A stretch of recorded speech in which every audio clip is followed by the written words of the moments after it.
Eh bien, si c'est pas l'automne que je vois là arriver, moi j'aime bien l'automne, ok? Non seulement parce que je suis une fan de ciel gris, de feuilles qui tombent et qui font crunch crunch sous nos pieds, mais je suis aussi fan de l'automne parce que on dirait qu'à chaque année, c'est la saison qui vient sauver mon année de lecture. Là récemment, j'ai réussi, enfin, à trouver des coups de cœur. Mais ça reste que un top 10 de fin d'année, ça prend 10 livres. Donc j'espère vraiment que ma sélection de 12 livres aujourd'hui me permettra de remplir ce top 10 de fin d'année.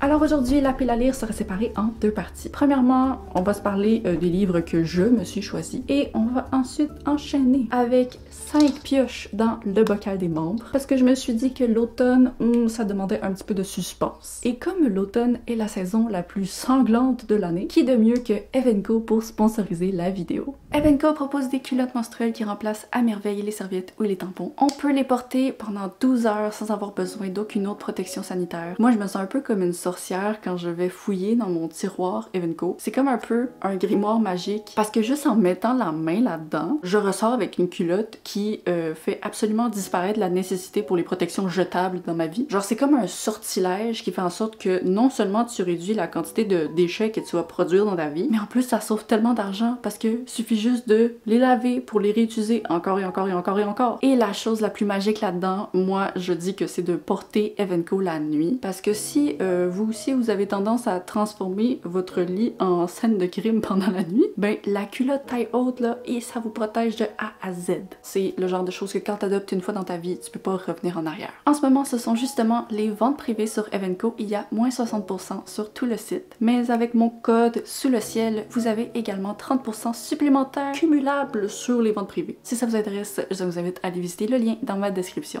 Alors le premier livre que je me suis choisi pour cet automne, c'est La Cité aux murs incertains de Haruki Murakami. Oui madame, on amène un petit peu de réalisme magique à cette saison. C'est le plus récent roman de Murakami, à moins qu'il y en ait un qui soit sorti d'ici là puis que je sais pas. Mais dans ma tête, c'est le plus récent. Puis si vous me connaissez pas depuis longtemps, moi j'ai lu presque tous les livres de Murakami, dans le sens que je pense qu'il m'en reste 2 ou 3 sur plus de 20. Et c'est certainement un auteur qui a son lot de défauts, ok? Si vous l'avez déjà lu, vous savez de quoi je parle. Mais il y a quelque chose dans sa plume qui est comme hypnotique et les thèmes imaginaires qu'il y a toujours dans ses romans, ça me rejoint beaucoup. Alors, dans ce livre-ci, on suit une fille qui raconte à son amoureux qu'il existe une cité avec des hauts murs et qui est très difficile à pénétrer, mais dont il est encore plus difficile de ressortir. Et c'est une cité où tu vas si tu veux réellement connaître ton vrai toi. Le résumé continue à dire des choses, mais comme moi, je veux pas lire parce que mon expérience avec les Murakami, c'est qu'à chaque fois que j'en ai lu un, j'étais genre, yo, comment ils ont résumé ce livre-là?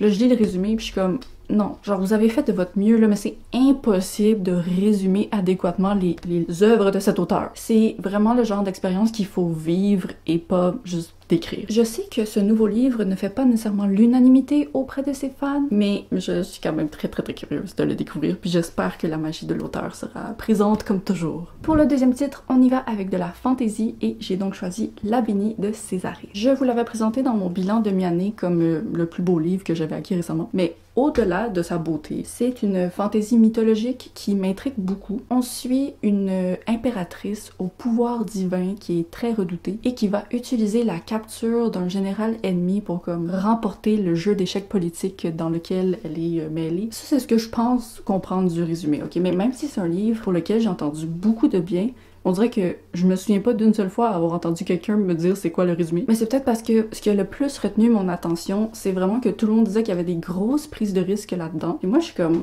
ah, ok, une fantaisie qui prend des risques, qui s'éloigne peut-être des schémas habituels. Moi, ça me parle. Je recherche en permanence des choses qui tentent des choses nouvelles. Tout ce que j'espère, c'est que ça va le faire pour moi. Le troisième livre, c'est Mon année de repos et de détente de Ottessa Moshfegh. Je serais curieuse de savoir, est-ce qu'il y a des personnes qui regardent cette vidéo présentement et qui n'ont jamais entendu parler de ce livre. Parce que moi, personnellement, que ce soit dans la sphère anglophone ou francophone, je l'ai comme vu partout à une certaine époque, mais à chaque fois que je fais des vidéos comme sur les livres les plus populaires, blablabla, j'ai des personnes qui commentent « C'est drôle parce que moi, j'ai jamais entendu parler d'un seul livre que tu présentes aujourd'hui. » Donc, je suis juste curieuse. Est-ce qu'il y a des gens qui ont aucune idée c'est quoi ce livre-là? C'est pas grave, je suis juste curieuse. Alors, si vous le savez pas, c'est un contemporain qui suit une jeune femme riche qui va décider d'hiberner pendant 1 an en prenant une concoction de drogue très forte. C'est tout ce que je sais, ok? Je comprends pas trop comment ça peut aboutir à un récit si elle dort pendant 1 an, mais je suis quand même très intriguée. Puis c'est le genre de livre, encore une fois, où les avis sont un petit peu départagés. Il y a tellement de gens que je connais qui ont détesté, qui ont même abandonné, mais il y a plein de gens qui ont été super divertis puis ça leur a plu. Moi, je veux juste savoir de quel côté je me retrouve. Ça me dérange même pas si je finis par détester, ok? Je veux juste savoir.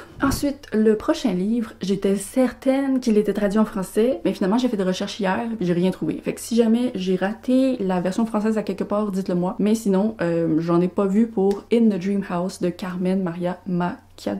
Je suis vraiment surprise parce que c'est un livre qui a eu un énorme succès, puis je pensais l'avoir vu partout dans la sphère francophone, mais finalement, non, je sais pas. C'est un livre qui s'est certainement retrouvé dans le top de plusieurs booktubers au fil des années. Là, je l'ai mis, je pense, 2 fois dans mes vidéos wishlist. Ok, tant que je le lise, il est temps. C'est un mémoire qui parle de la relation abusive que l'autrice va avoir traversée avec une autre femme, et elle va seulement réussir à articuler ce qu'elle a vécu en utilisant des thèmes de l'horreur et des schémas de fiction. Donc même si c'est un mémoire, je pense que ça se lit un peu comme une fiction. Je suis vraiment curieuse. De ce que j'entends, c'est une œuvre de superbe qualité. J'ai vu aucun avis négatif. La moyenne sur Goodreads, elle perce le plafond tellement elle est haute. Puis je peux pas nécessairement dire que j'ai absolument hâte de découvrir ce que l'autrice a traversé, parce qu'on s'entend. J'aurais préféré qu'elle ne traverse pas ce qu'elle a traversé, mais je suis quand même curieuse de voir c'est quoi cette œuvre-là. Qu'est-ce qui s'est passé? Comment...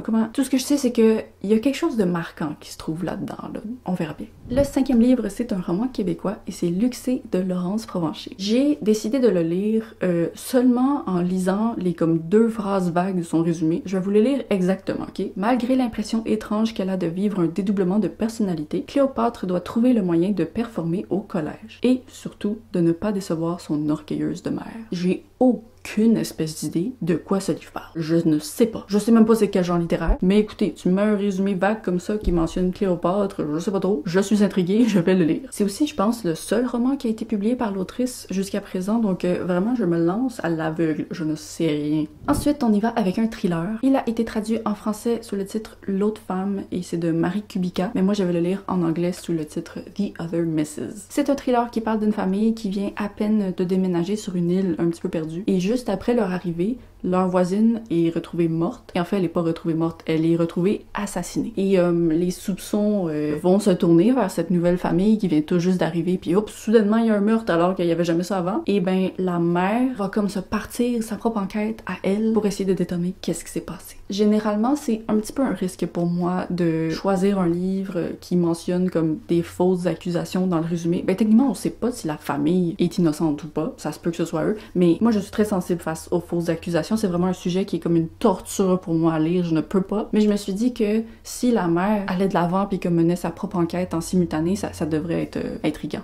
Et pour finir avec ma sélection, j'ai décidé d'y aller avec un titre que j'avais mis dans ma palle d'automne de l'année dernière et que je n'ai toujours pas lu. Bravo. American Predator de Maureen Callahan. C'est un livre de true crime qui retrace l'histoire de Israel Keyes, qui est un tueur en série qui est assez méconnu dans les connaissances générales du peuple face aux tueurs en série, même s'il a fait des très gros ravages. En bref, il a opéré pendant plus d'1 décennie avant que la police se rende compte même de son existence. Et de ce que j'ai entendu à propos du livre, on va assister un peu à l'enquête qui se fait dérailler par comme la corruption de la police, le manque d'intégrité, blablabla. Donc je pense que au-delà de juste la tristesse pure que je vais ressentir pour les victimes, il va y avoir aussi beaucoup de frustration face à l'injustice du système. Et je sais qu'en général, le true crime, il y a certaines critiques qui sont faites face à ce genre littéraire que je comprends, mais je pense que c'est quand même pertinent de juste avoir une preuve écrite de comment le système judiciaire traite ces choses, en espérant que ça nous pousse à comme améliorer la société pour laisser loin derrière nous les erreurs de notre passé. Dieu sait qu'il y en a.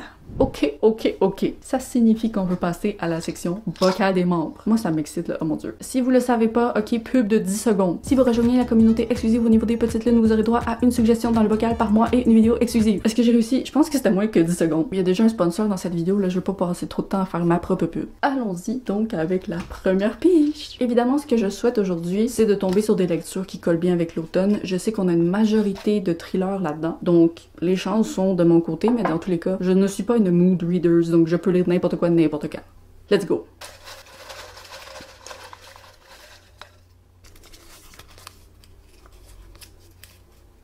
En me fiant juste au titre, je pense qu'on est bon pour une lecture saisonnière. Autopsie d'un drame de Sarah Vaughan, je sais pas, mais c'est la recommandation de Octabrina. Je vais aller voir de quoi ça parle. Oui, ok madame, oui. On est sur un thriller qui suit une femme qui est convaincue que son ami prend le plus grand soin de ses enfants, sauf qu'elle commence à en douter quand son ami arrive avec son enfant de 10 mois aux urgences là où la protagoniste travaille. Et l'enfant démontre des symptômes qui sont très mal expliqués par la mère, genre ce qu'elle dit, ça n'a aucun lien avec la réalité des blessures que l'enfant a. C'est un livre que Octabrina m'avait suggéré en disant qu'elle l'avait vraiment aimé, donc j'espère que ce sera mon cas aussi. J'ai jamais encore rien lu de cette autrice de thriller, mais c'est un nom que j'ai vu passer, même si je suis visiblement pas capable de le prononcer. Donc merci pour la suggestion. Hey, quand même, premier livre pioché, premier thriller, ça va bien pour l'instant. Hey, d'ailleurs, si vous vous demandez pourquoi soudainement tous les livres entrent dans le bocal alors qu'il y en a plus qu'avant, c'est parce que j'ai passé un week-end à manuellement tous les replier un par un pour qu'ils soient plus serrés puis qu'ils rentrent mieux dans le bocal. Mais sinon, on est rendu, je pense, à 150 livres là-dedans. Let's go!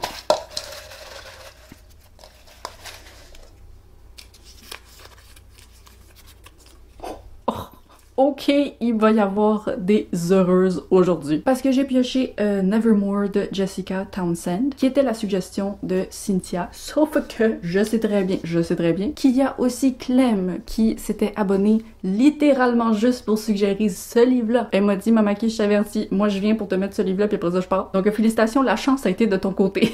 Alors Nevermore, oh mon dieu, je pense que ça aussi, ça colle bien, lecture d'automne. De ce que j'entends, c'est comme un livre middle grade qui remplace bien Harry Potter dans le cœur des gens. Moi personnellement, j'ai jamais lu Harry Potter, j'ai aucun intérêt, surtout pas avec l'autrice qui essaie activement de ruiner le monde avec l'argent qu'elle a fait avec le Harry Potter. Mais ça veut quand même pas dire que j'aurais pas aimé Harry Potter si j'avais lu dans le temps. Et donc, ça veut pas dire que je vais pas aimer Nevermore. Alors, selon le résumé, une fille maudite échappe à la mort et se retrouve dans un monde magique, mais elle y est testée au-delà vraiment de son imagination. C'est un livre qui est vraiment très aimé, partout je vois des avis positifs. Je suis pas la plus grande lectrice de middle grade généralement, mais j'ai quand même bon espoir que je vais aimer. Oh my gosh, oh my gosh! Je vais lire Nevermore, mon dieu. Ok, livre numéro 2. Moi, j'aime tellement ça. Littéralement, j'ai une obsession maintenant avec les livres du bocal des membres. Vous comprenez même pas à quel point je procrastine ma pile à lire juste pour lire des livres du bocal. Puis j'aurais tellement aimé ça pouvoir faire comme un bocal ouvert à tout le monde sur ma chaîne parce que je veux toutes vos recommandations. Mais écoutez, c'est tellement long faire ça, je pourrais pas l'ouvrir à tout le monde. Donc voilà, let's go!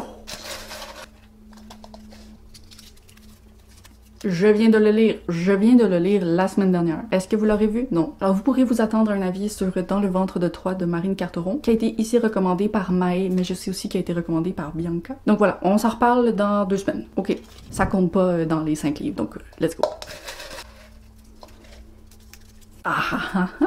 Le journal de ma disparition de Camille Greb, qui était la recommandation de Geneviève. Et Geneviève, c'est la personne, je pense, qui lit le plus de thrillers uniquement sur ma chaîne, donc c'est clairement une lecture qui va fonctionner avec l'automne. Voyons voir. Ah, c'est un polar suédois. J'en ai lu quelques-uns dans ma vie, mais pas beaucoup. Il y a 8 ans, la jeune protagoniste a découvert une fille enterrée dans la forêt. On n'a jamais réussi à identifier la victime. Ah!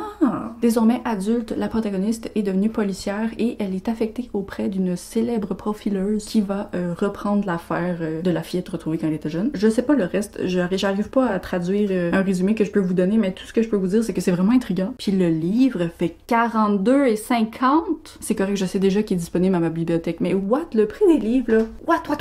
C'est même pas un hardcover. Qu'est-ce que c'est ça? Ben écoute, merci Geneviève pour la recommandation. C'est vraiment le genre de thriller, de polar qui m'intéresse. J'espère que je vais l'aimer. L'avant-dernière pioche. Moi, je ferais ça pour l'éternité si je pouvais, là.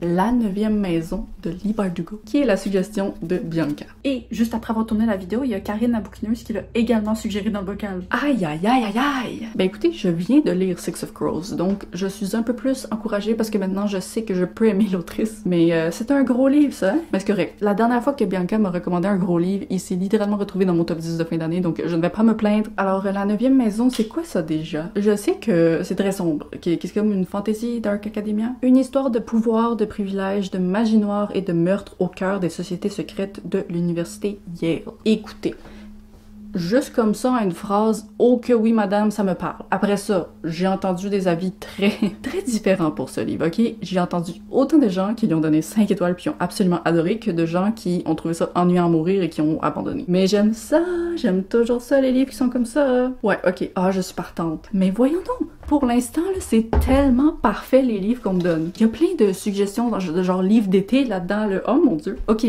on va voir si avec le dernier livre, on reste dans le thème. Ben, j'ai pas de réaction parce que j'essaie de réfléchir. C'est quoi le genre littéraire de ce livre-là? Migale de Thierry Jonquet, qui est la suggestion de Joie de livre. Non, Joie de livre, c'est une librairie, c'est bien la suggestion de Joie de lire. Thierry Jonquet. Hein? Oh, ben c'est de l'horreur. Bam, bam, bam. Tu parles d'une pile à lire parfaite pour l'automne. Ok, ça parle d'un chirurgien plastique qui est hanté par des secrets sales. Il garde sa partenaire Eve emprisonnée dans leur chambre, une pièce équipée avec des speakers où il lui donne des ordres. What? Écoute, je veux même pas continuer à lire le résumé. Oui, je suis partante, mais est-ce que c'est bizarre de dire que je suis partante juste en lisant cette description? Mais comme ça sonne weird, pas très joyeux, puis c'est ça dont j'ai besoin cet automne. Ah mon dieu! Mais là, la vidéo est finie puis j'ai comme pas envie. C'est trop amusant. Est-ce que j'en pioche un dernier? À la base, mes piles à lire d'automne, ils sont supposés avoir 13 livres. Là, j'en ai juste 12. Mais le truc, c'est que j'essaie simultanément de réussir mon défi d'avoir lu toute ma pile à lire de 2024 d'ici la fin de 2025. Et là, dans cette pile, il y a très peu de livres qui font partie de ça parce que j'aime pas répéter des livres. Je pense que mon choix est déjà fait, ok? J'espère que je vais pas le regretter. S'il vous plaît, pas un livre de 800 pages, s'il vous plaît. On me suggère tellement des pavés, vous avez même pas idée à quel point on me suggère des pavés. Ok. Ok. Je pense que c'est un pavé. C'est pas grave. Le ministère du futur de Kim Stanley Robinson, qui est la recommandation de Marie-Ève. Ok. Elle me l'a recommandé avec la note suivante. Je suis très éco-anxieuse dans la vie et malgré son premier chapitre très traumatisant, ce livre a été l'une des choses qui m'a le plus aidée avec cette anxiété dans les dernières années. Écoute, je suis avec toi dans cette anxiété, donc j'espère que ça va m'aider aussi. Il faut savoir que j'avais abandonné le seul livre de Kim Stanley Robinson que j'avais lu, sauf que je lui en avais parlé quand elle m'avait donné sa recommandation, puis elle m'avait dit qu'elle aussi, elle n'avait pas aimé l'autre livre de Kim Stanley Robinson. Son nom, il est long. Et que celui-là, elle avait beaucoup aimé. Donc, je vais pas laisser mes expériences passées avec cette autrice teinter mes expériences futures. Selon Goodreads, il fait 552 pages, pas si pire. Alors ouais, en effet, c'est vraiment un livre qui parle de changement climatique. Ça démarre avec une organisation en 2025 qui est créée pour protéger toutes les créatures vivantes présentes et futures. Et l'organisation se fait vite appeler le mystère du futur. Le décor n'est pas un monde post-apocalyptique et désolé, mais un avenir qui nous fonce dessus et où il nous reste une petite chance de surmonter les défis extraordinaires auxquels nous devons faire face. Ah, ok, je vois où est-ce que la note d'espoir peut se trouver. Ok, bon, c'est pas, tu sais, c'est pas une lecture typique automne, mais j'avais pas de science-fiction dans cette pile à lire, puis ça va pas. Donc si ça se trouve, c'est mon prochain coup de cœur de science-fiction. Ok, là, la vidéo est terminée pour de vrai. Avant de se laisser, j'ai plusieurs questions pour vous. Premièrement, j'aimerais savoir c'est quoi vos plans de lecture pour l'automne? Est-ce que vous êtes avec moi dans le thriller, dans l'horreur, ou plus dans la fantaisie, la magie? Ensuite, j'aimerais savoir qu'est-ce que vous préférez entre les piles à lire où je vous présente des livres que je me suis choisis et des piles à lire qui sont choisis soit par le hasard dans ma palle, soit le hasard de mes membres. Parce que perso, c'est comme un peu un déchirement interne que j'ai. Je veux être sage puis faire des piles à lire avec les livres que je dois lire, mais en même temps, je trouve ça tellement plus amusant de juste comme commencer à filmer et ne pas savoir c'est quoi les livres que je vais devoir lire. Donc voilà, j'aimerais bien avoir vos pensées là-dessus. J'espère que ça vous a plu. On se revoit le vendredi à 10h30 pour le Québec et 16h30 pour la France dans 2 semaines. Bye bye et joyeux automne à vous!